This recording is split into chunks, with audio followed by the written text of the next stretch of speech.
जेठ सुदी चौथ आज से 117 वर्ष पूर्व सुबह सूर्योदय के समय इसी जगह पर माता जानकी देवी जी की गोद में वो जो हमारे और जगत के तमाम सृष्टि के प्राणी मात्र के जो आधार हैं, सर्वस्व हैं, स्वामी हैं, मालिक हैं, पूरे जगत के रचना के मालिक, वो यहाँ माता जी जानकी देवी जी की गोद में बालक बनकर पधारे, अवतरित हुए। हम लोग जो काल की कैद में हैं, मौत, दुख, माया, कर्मों के बंधन में हैं, जेल खाने में जैसे कैदी बंद होते हैं वैसे हम यहाँ कष्ट पा रहे हैं। हमारे लिए इससे बड़ा सुंदर महोत्सव, खुशी मनाने का दिन दूसरा कोई हो ही नहीं सकता। सतदेश में कई महोत्सव होते होंगे, वहाँ खुशी के कई अवसर होते होंगे। हमारे यहाँ जगत में सच्ची खुशी का अवसर वही है जब हमें इस बंधन से मुक्त कराने वाले, हमें इस कैद से छुटकारा दिलाने वाले, इस भवसागर से बाहर निकालने वाले हमारे प्रीतम, हमारे स्वामी, हमारे पिता, हमारे माता, हमारे गुरुदेव, हमारे जैसा मनुष्य का शरीर धारण करके आ गए। अब उनको पहचानना तो हम लोगों के बस की बात है नहीं। जब यहाँ आए तो उस दिन परम सौभाग्यशाली माता जी और पिताजी,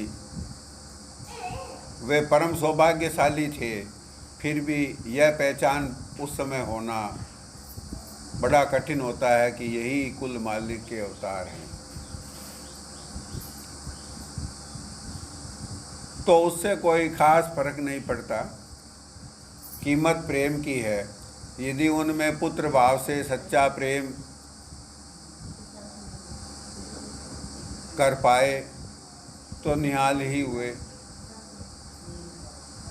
धीरे धीरे जब वो जगत में जीवों पर दया करते हैं,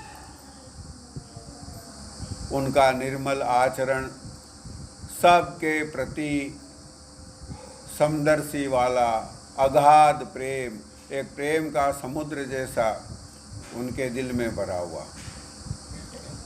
सब अपने, कोई पराया नहीं। जिन्होंने सेवा की वो भी अपने, जिन्होंने विरोध किया वे भी अपने, जिन्होंने उनकी स्तुति की वो भी उनको प्यारे, और जिन्होंने उनकी निंदा की उनको भी समान प्यार दिया। ऐसा जब निर्मल आचरण जगत में धीरे धीरे प्रकट होता है तो कुछ उनके कृपा पात्र प्रेमी सेवक उनकी ही कृपा से उनकी महिमा कुछ कुछ जान पाते हैं।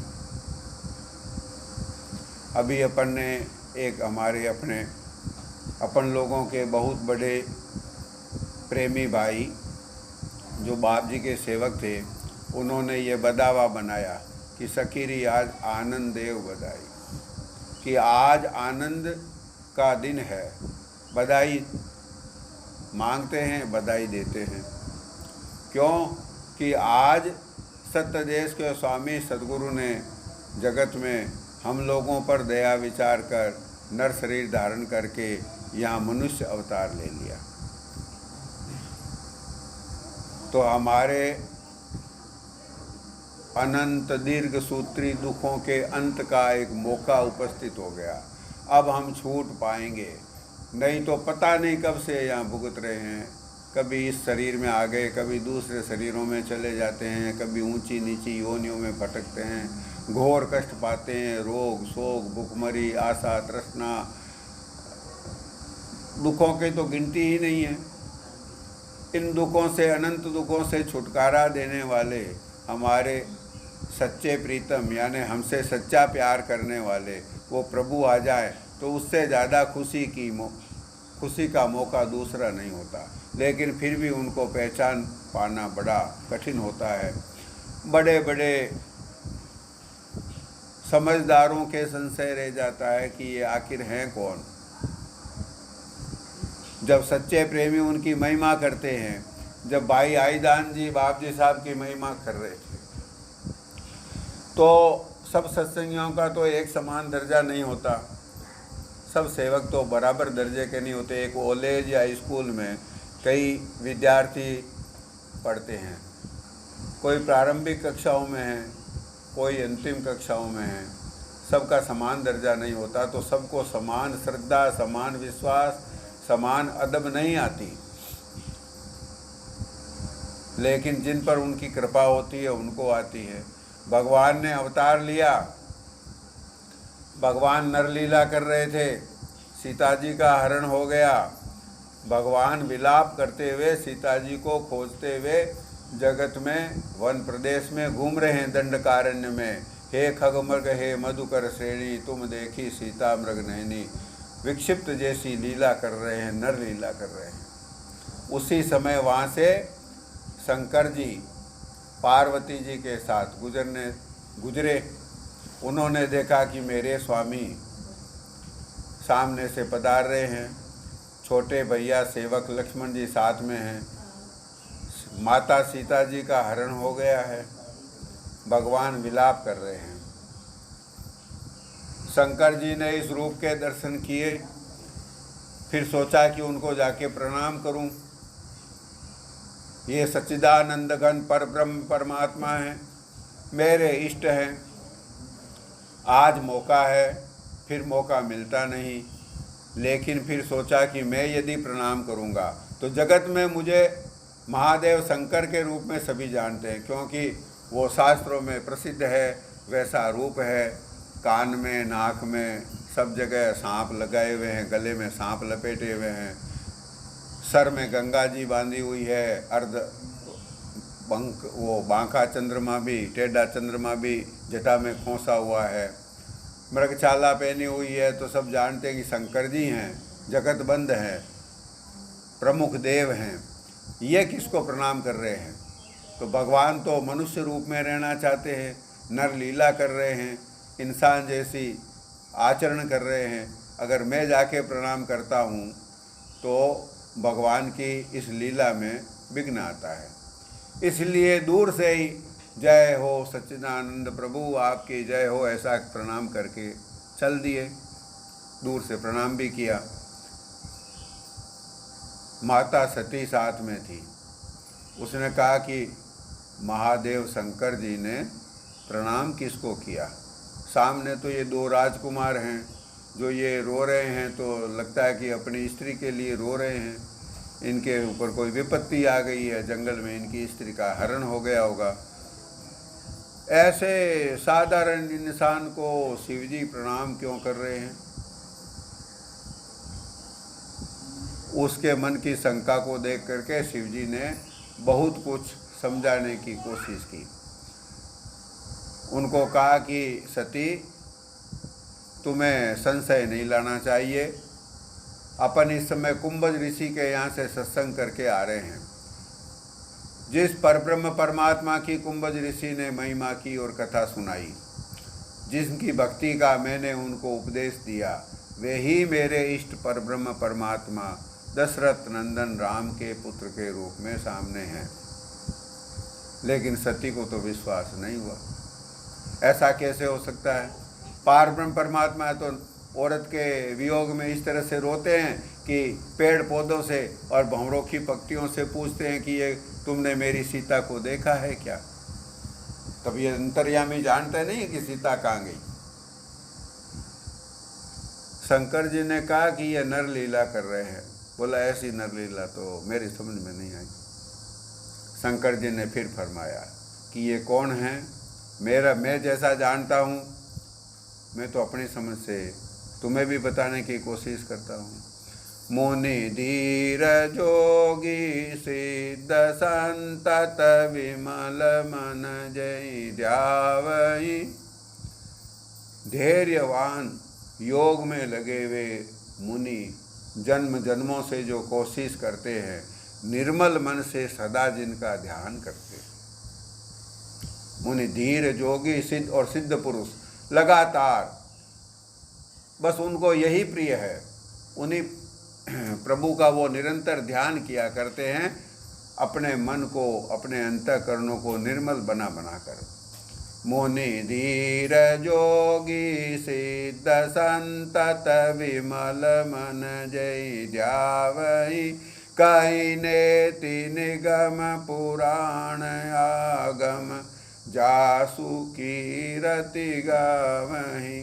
वेद और तमाम शास्त्र जिनकी महिमा करने की जब कोशिश करते हैं तो कर नहीं पाते। जैसी उनकी अनिर्वचनीय महिमा है, जैसा वो प्रभु अनंत महिमा वाला है, उसकी महिमा कौन और कैसे कर सकता है। वेद तो ज्ञान के सर्वोच्च ग्रंथ हैं,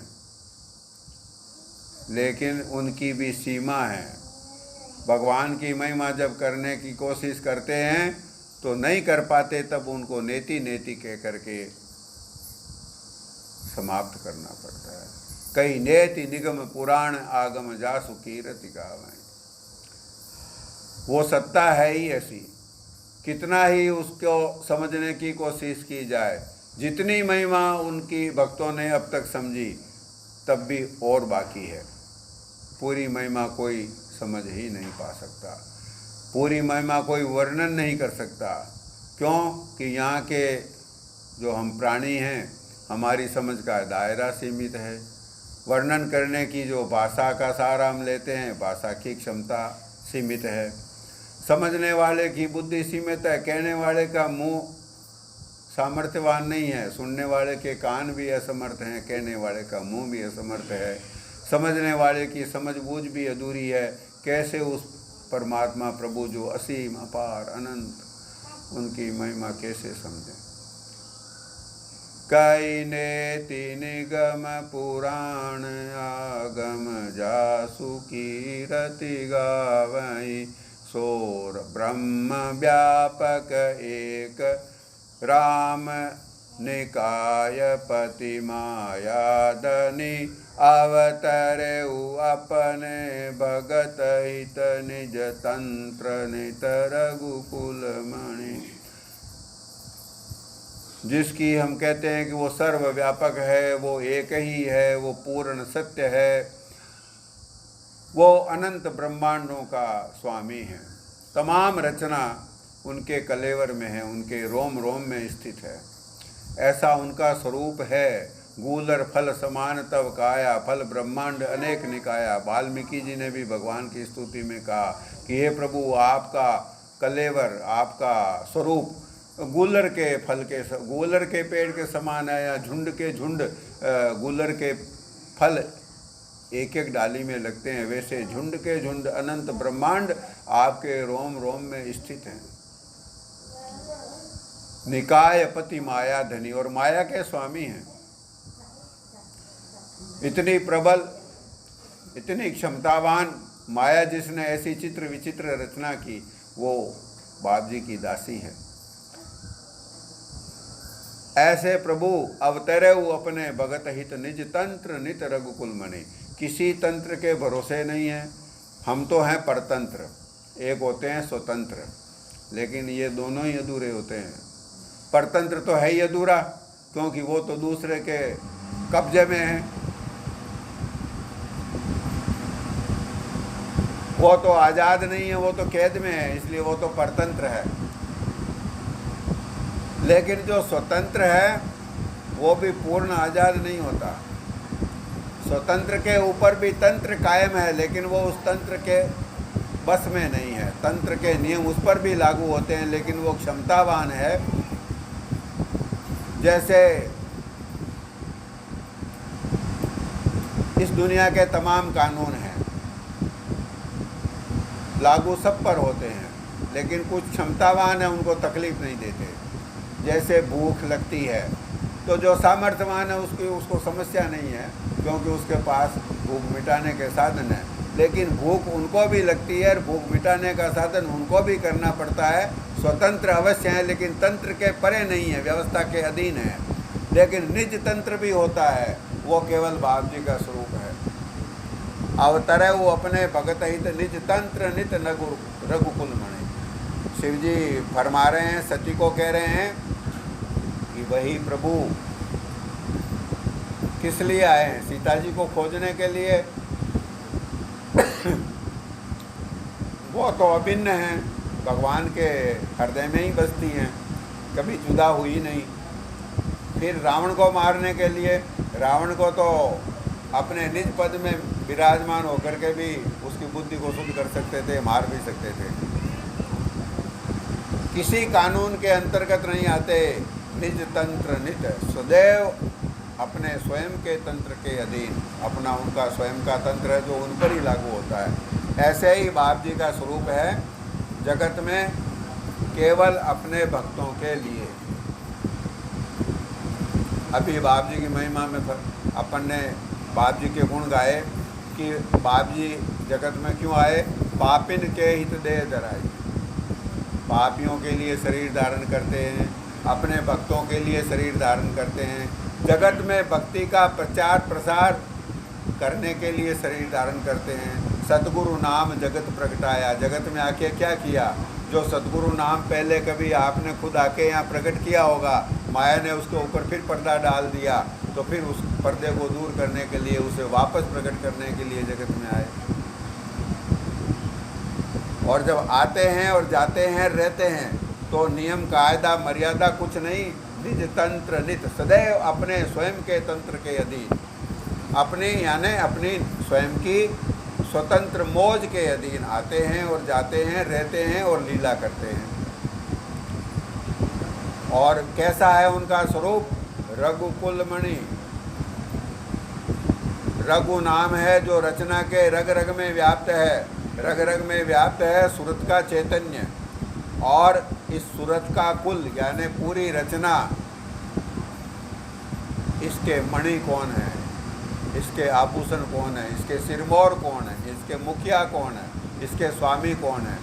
वही सत्य पुरुष सत्य देश के मालिक बाप जी साहब जगत में और भी संतों के रूप में पधारे। कबीर साहब का रूप भी जगत में लेकर के अलग समय पर आए। इस समय अपने लिए जब आए तब बाप जी साहब का स्वरूप धारण किया। इसलिए ये जगह, ये भूमि, ये गांव, ये परिवार, वो माता पिता जिनके घर में प्रकट हुए, जिन्होंने उनकी सेवा की, जिन्होंने उनकी शरण ली, जिन्होंने उनसे प्रेम प्यार का रिश्ता कायम किया, और जो सेवा नहीं भी कर पाए, उनकी नज़र में आए, उनकी दया दृष्टि में आए, वो सब धन्य हुए। क्यों? जिन्होंने सेवा की वो तो परम धन्य हुए, जिन्होंने उनकी आज्ञा का पालन किया वो परम धन्य हुए, धन्य के पात्र हैं। जिन्होंने उनकी पसंद का काम किया उनको धन्यवाद देने में क्या, वो तो हैं ही सौभाग्यशाली। लेकिन जो ऐसा नहीं कर पाए, लेकिन केवल उनके चरणों में आके मत्था ही टेक पाए, और जो मत्था भी नहीं टेक पाए लेकिन उनसे किसी तरह का रिश्ता, चाहे विरोध का रिश्ता भी कायम हो गया हो, तब भी वो धन्यवाद के पात्र। आँखों देखा घी भला, मुख में ला नहीं तेल, साधन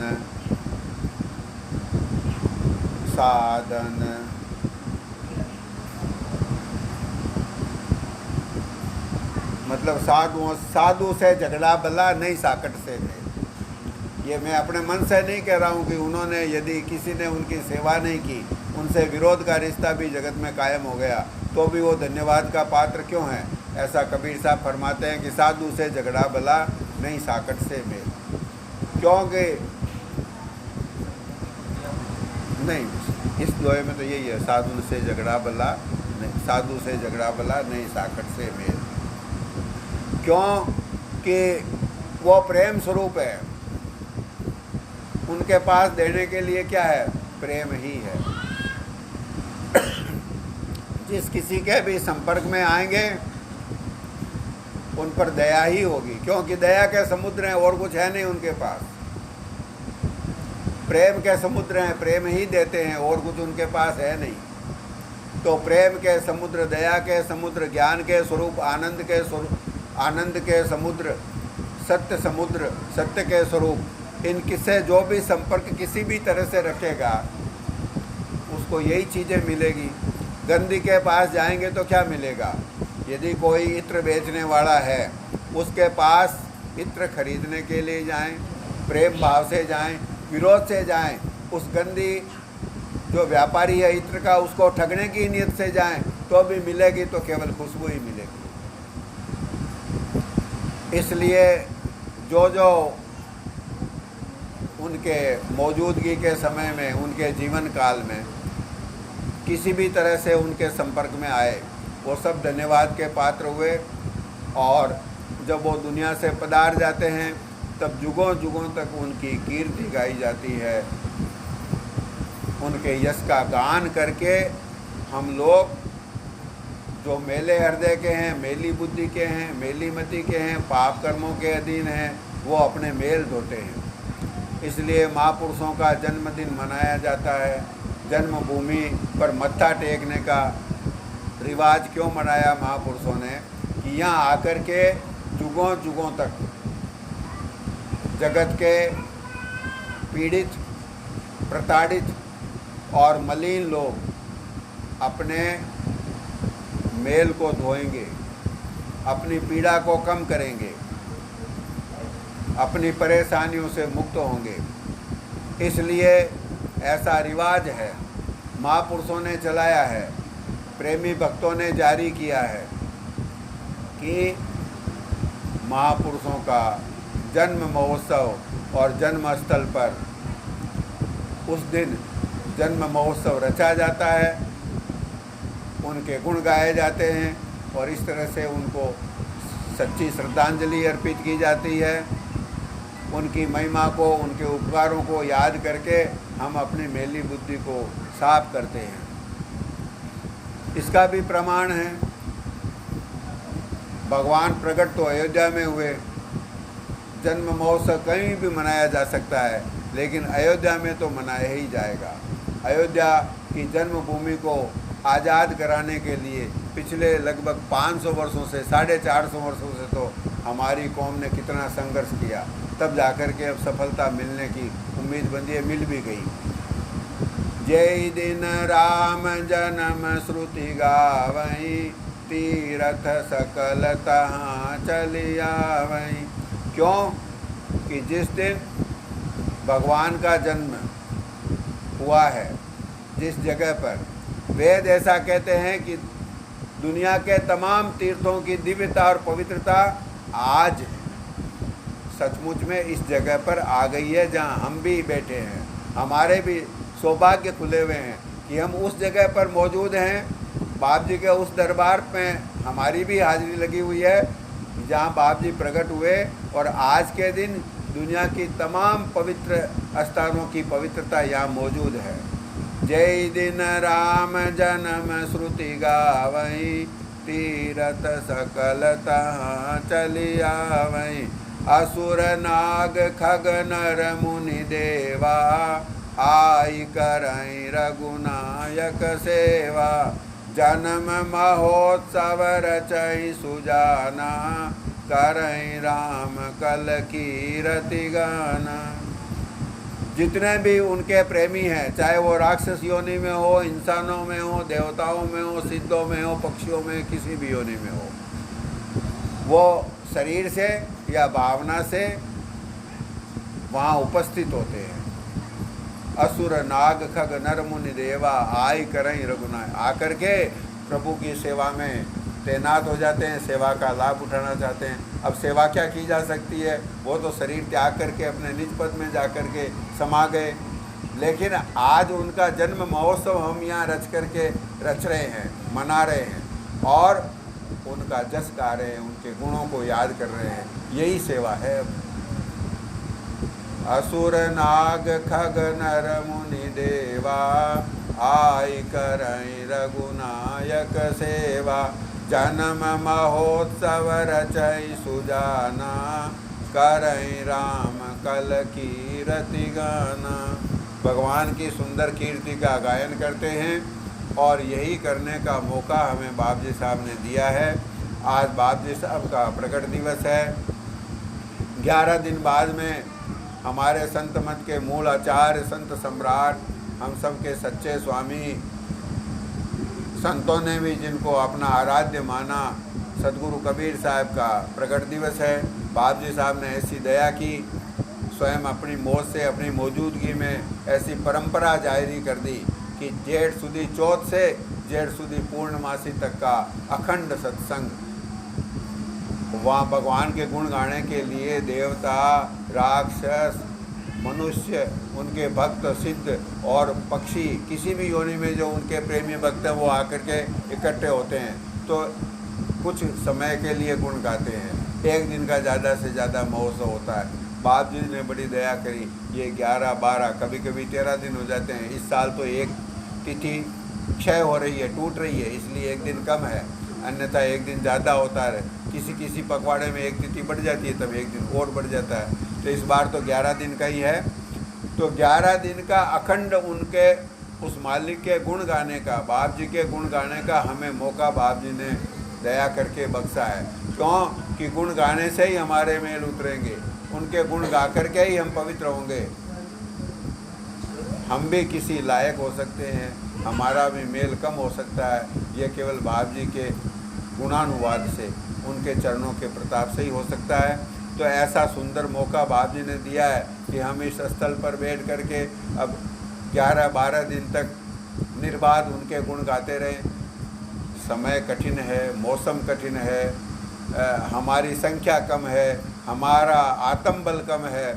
अब ऐसी बारिश और रात को ऐसा लाइट न रहे, रास्ता विकट है, पगडंडी पे पानी भरा है, फिर भी वो धन्यवाद के पात्र हैं जो इस संकट, ऐसे कठिन परिस्थितियों में भी आकर के जिन्होंने बाप जी के महोत्सव की शुरुआत में रात्रि में उनके गुण गाए और अभी भी तैनात हैं। और बाप जी दया करके जितना जोश और उमंग बाप जी ने उनको बख्शी है, बाप जी और ज़्यादा बख्श देंगे, और ज़्यादा बख्शने के लिए आतुर हैं।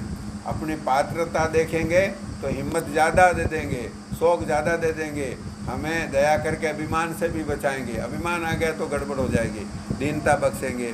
तो बाप जी साहब ने ऐसी दया की है कि इस जन्म स्थल पर, इस जन्म महोत्सव को कई दिन तक हम उनके गुण गा करके उनके प्रति अपनी कृतज्ञता और अपनी श्रद्धा और अपना विश्वास और अपनी प्रार्थना उनके चरणों में पेश करें।